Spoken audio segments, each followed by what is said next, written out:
Yeah, hello ក៏ដូចជាសួស្តីអ្នកទាំងអស់គ្នាជួបជាមួយខ្ញុំបាទម្ដងទៀតហើយ Funday Official ថ្ងៃនេះខ្ញុំមកប្រាប់អ្នកគ្នាពីការ download game នៅក្នុង Steam ដោយមិនអស់លុយទៅលើ game ទាំងអស់តែមាន game ខ្លះវាអាចអត់មានក្នុង tool ហ្នឹងដែរអ្នកគ្នាតែភាគច្រើនគឺមាន game ដែលល្បីៗដែរគេលេងអ្នកគ្នានេះដូចខ្ញុំឲ្យមើល game ខ្ញុំសិនមុនចូលវីដេអូនេះអ្នកគ្នាកុំភ្លេចជួយចុច like subscribe ហើយបើសញ្ញាកណ្ដឹងឲ្យខ្ញុំអ្នកមួយផងអ្នកគ្នាហើយដោយយើងអ្នកគ្នានេះ game ដែលខ្ញុំបានប្រើ tool យកមក down តែអត់អីទេទៅលើ account Steam តែអ្នកគ្នាត្រូវតែបង្កើត account ថ្មីសកួរទុកឲ្យហើយនេះដូចជា account ដូចជា game bedroom ហ្គេមនេះក៏អស់លុយដែរតែ2រៀលលេងបានធម្មតាអានេះខ្ញុំមិនដឹងទេលើ account Rockstar ដែល login ពីរដងខ្ញុំធ្លាប់ down GTA San Andreas Remaster ខ្ញុំ error ខ្ញុំមិនដឹងមកពីអីមកពី system ខាងវាមាន2តង់ក៏អាចថាបានដល់យើង login ស្រួលៗយើង login អត់ចូលនេះដូច game Final Destination ក៏បានគេណាគេចង់លេងនេះ free អត់អស់លុយអ្នកគ្នាក្រោយមើលវីដេអូខ្ញុំដល់ចប់ហើយ like កុំភ្លេច subscribe ផងអ្នកគ្នាដូចជា Home Sweet Home Internet Cafe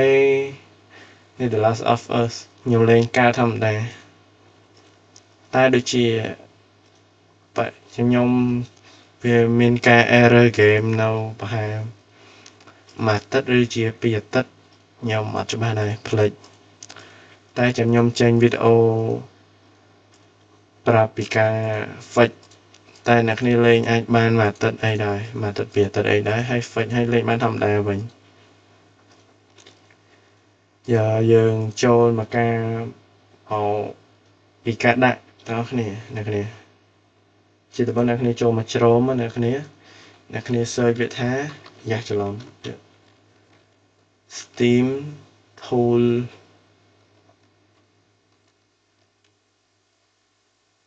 ហើយយើងកុំតន់ចុចចាអ្នកគ្នារើ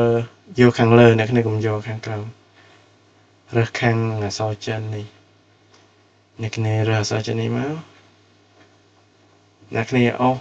ឃើញចឹងហើយអ្នកគ្នាអស់មកក្រោមអ្នកគ្នានេះចុចនេះ experience តបមកនេះចុចខាងលើគេអ្នកគ្នាចុចខាងលើគេមកគេធ្វើការ down តែខ្ញុំមានហើយគឺខ្ញុំអត់ down ទេអ្នកគ្នាចុចតឡើងមកធម្មតាមកគឺបានស្រេចហើយខ្ញុំប្រាប់មួយទៀតគឺទៅលើ website ដែលយើងយកកូដមក download បានគឺមាន2 website អ្នកគ្នាគឺមាន website មួយនេះគេតំតែអាប់ដេតប្រហែលប្រហែល3-4ថ្ងៃហ្នឹងខ្ញុំនេះអ្នកគ្នាខ្ញុំវាយពាក្យពេញសិនហើយបានសួរអ្នកគ្នារោខ្លាចរោខុស website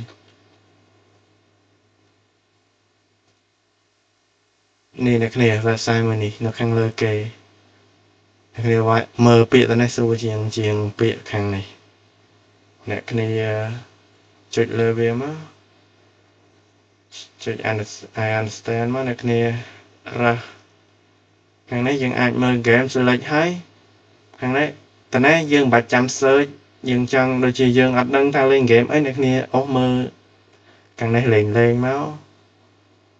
ដូចជា game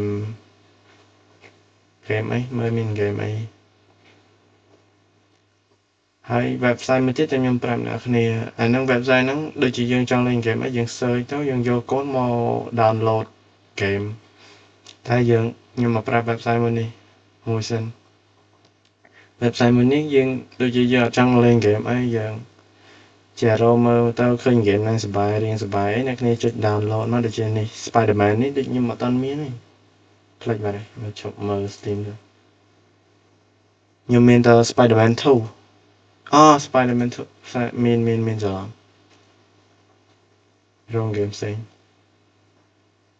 មកមានហ្គេមអី Deadpool ខ្ញុំដាក់ Deadpool ឲ្យអ្នកគ្នា website នេះអ្នកគ្នាគ្រាន់តែចុចលើហ្គេមហ្នឹងមួយប៉ក់វាចូលទៅដល់កន្លែង down អ្នកគ្នាចូលទៅដល់កន្លែង down អ្នកគ្នាចុចនេះ I'm a human ចុចហ្នឹងមួយប៉ក់មកបើវាចេញអីញ៉ៃញ៉ៃអ្នកគ្នាថយមកឬបិទហើយអ្នកគ្នាចុច get link នេះដូចវាចេញញ៉ៃញ៉ៃអ្នកគ្នាចុចបិទមកចុចបិទអ្នកគ្នាចុច get link ម្ដងទៀតវាចេញមកញ៉ៃញ៉ៃម្ដងទៀតអ្នកគ្នាបិទម្ដងទៀតណានេះវា down ហើយវា down ជា file ចេះអត់មានកើតអីវា file វាចេញចឹងមកអ្នកគ្នាដល់ហើយអ្នកគ្នាត្រូវមាន WinRAR អ្នកគ្នា open នៅក្នុង WinRAR មកអ្នកគ្នាបើក tool ដែលខ្ញុំប្រាប់ថាឲ្យ down មិញអ្នកគ្នា Steam tool មិញអ្នកគ្នាចុចលើ Steam tool នេះវាមានចេះអ្នកគ្នាចុចលើ Steam tool 2ដងមកអ្នកគ្នា select ទៅលើនេះ Redmi អ្នកគ្នាមិនដាក់អីអ្នកគ្នាដាក់ file ប៉ុណ្ណឹងចូលអ្នកគ្នាចុច restart មកវាចាំវាអ្នកគ្នាចាំវាសិនតែខ្ញុំបញ្ជាក់ឲ្យត្រូវអ្នកកុំឲ្យមានការខូច account Steam អ្នកគ្នាសិនអ្នកគ្នាបង្កើត account Steam មួយទៀតមកដូចខ្ញុំមាន2 account នេះអ្នកគ្នាខ្ញុំប្រើ account ស្គាល់របស់ខ្ញុំអ្នកគ្នាចាំវាបន្តិចសិនទៅលើ tool នេះខ្ញុំប្រើទៅដូចអត់ឃើញមានមេរោគទេគឺល្អត្រង់អត់មានមេរោគច្រឡំ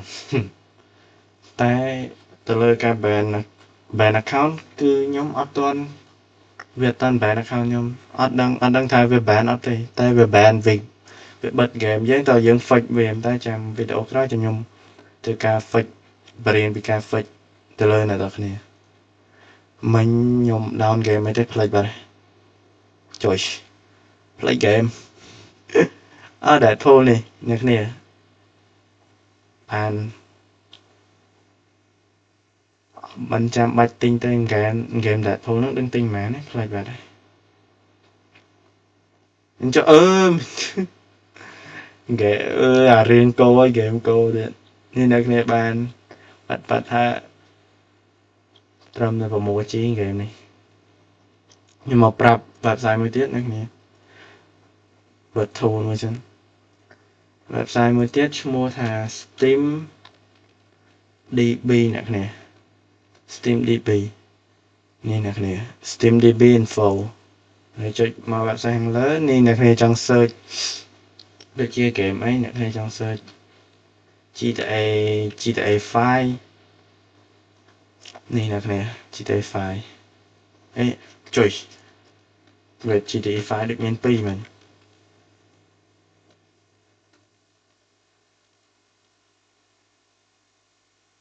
ពេលមាន2ចឹងអានេះ enchant អានេះគេលេងធម្មតា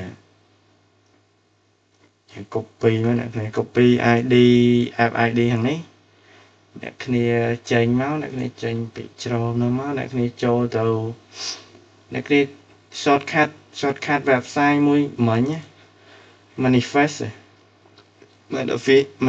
and long នេះ website នេះអ្នកគ្នា shortcut មកស្រួលយើងចូលដាក់ធូនអ្នកគ្នា pass ID ក្នុងហ្នឹងចុចពាក្យថា download មកអ្នកគ្នាចុចពាក្យ download អ្នកគ្នារងចាំវាបន្តិចនេះវានឹងចេញមកមិនចេះអ្នកគ្នាធ្វើដូចមិញមកអ្នកគ្នាចុច Amazon តែមកអ្នកគ្នារងចាំកាត់ link អីជ្រុលដៃណានេះរងចាំ get link នេះបើវាចេញចឹងអ្នកគ្នាចុចចេញមកវិញទៀតមកក៏ឃើញចេះមកនេះបានអ្នកគ្នារងចាំបន្តិចមកធ្វើដូចខ្ញុំប្រាប់មិញអាហ្នឹងសម្រាប់យើងចង់លេង game អីយើង search បដ ாய் វាស្រួលគេចុច right click ចុចរើស WinRAR open with WinRAR oh my god ច្រើនហើយ my file GTA 5 what the fuck អ្នកគ្នាបើក Steam tool ណា នេះបងអ្នកគ្នា select Redmi Tech ហ្នឹងអ្នកគ្នាមិនដាក់ទេអ្នកគ្នា off select ហើយអ្នកគ្នា off វាមកចូលក្នុងនេះអ្នកគ្នាចុច restart មួយមកចាំវាតែទៅលើ game ខ្លះវាអាចមានការ error ទៅយើង request ទៅ Discord ម្ចាស់ tool ហ្នឹងបានគាត់ធ្វើការ fix ឲ្យយើងបើអ្នកគ្នាចង់លេង game អី game នឹងលេងអត់កើតឬអត់មានអីទេអ្នកគ្នាអាចធ្វើការ request ទៅកាន់គេនៅក្នុង Discord បាន Discord នៅក្នុង website មិញអ្នកគ្នា website download មិញ website manifest ហ្នឹងអ្នកគ្នាចូលទៅ library អ្នកគ្នាមិញផ្លេចតានឹងមិញដឹង down game អី Deadpool ឯង Deadpool ឬអីចុះផ្លេចបាត់ wait Deadpool ដូចផ្លេច game down មិញអូ GTA 5នេះអ្នកគ្នានេះបាន 100G ជាងជួយធំហើយពេលខ្លះ down អត់ឯងវាក្លិច storage វាពេលខ្លះយើងចុច down ទៅ 60G ជាងហើយអ្នកគ្នាបានអត់ប៉ាត់អ្នកគ្នាតែខ្ញុំ down អត់រួចទេអ៊ីនធឺណិតខ្ញុំអស់អត់រួចអ្នកគ្នាអញ្ចឹងតែទៅលើពួក Rockstar game ខ្ញុំអត់ច្បាស់ទេខ្ញុំអត់ច្បាស់ថាលេងកើតឬអត់កើតទេតែបើ game ផ្សេងដូចជា The Walking Dead កើត Enchanted ដូចជាកើតដែរខ្ញុំតែ Sleeping Dog អានេះដូច GTA ដែរតែ GTA ចិនសប្បាយលេងអ្នកគ្នាក្បាច់កូនញាក់សាច់ បើ The Forest ក៏កើតដែរអ្នកគ្នាតែខ្ញុំអត់ចេះលេងវាញ៉ៃទៅលើ GTA San Andreas គឺខ្ញុំអត់កើតតែអត់ដឹងមិនទេប្រហែលវា error ទៅលើ Rockstar account Rockstar បានខ្ញុំលេងអត់កើត But The Last of Us គឺលេងកើតអ្នកគ្នាអាច down មកលេងដូចខ្ញុំបានយ៉ានេះក៏វាត្រូវការប្រដាក់ key game ដែរខ្ញុំអត់ដឹងយកពីណាអាហ្នឹងខ្ញុំអត់ចេះដែរខ្ញុំខ្ជិលលេងផង share អី storage ខ្ញុំទូចពេកយ៉ាវីដេអូហ្នឹងមានតែប៉ុណ្្នឹងឯងអ្នកគ្នា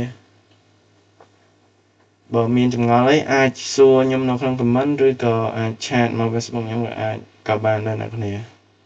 ដល់ទីបញ្ចប់នៃវីដេអូនេះអ្នកគ្នាកុំភ្លេចជួយចុច like subscribe ឲ្យសញ្ញាដឹងខ្ញុំម្នាក់មួយផងអ្នកគ្នាដល់ពេលដែលខ្ញុំមានអ្វីដែលខ្ញុំចេះដែលល្អដែលមិនអស់លុយមិនអីហ្នឹងខ្ញុំអាចប្រាប់អ្នកគ្នាធ្វើវីដេអូប្រាប់អ្នកគ្នាបន្តទៀតអ្នកគ្នាយ៉ាវីដេអូនេះមានតែប៉ុណ្ណឹងទេជួបគ្នានៅវីដេអូក្រោយបាយបាយ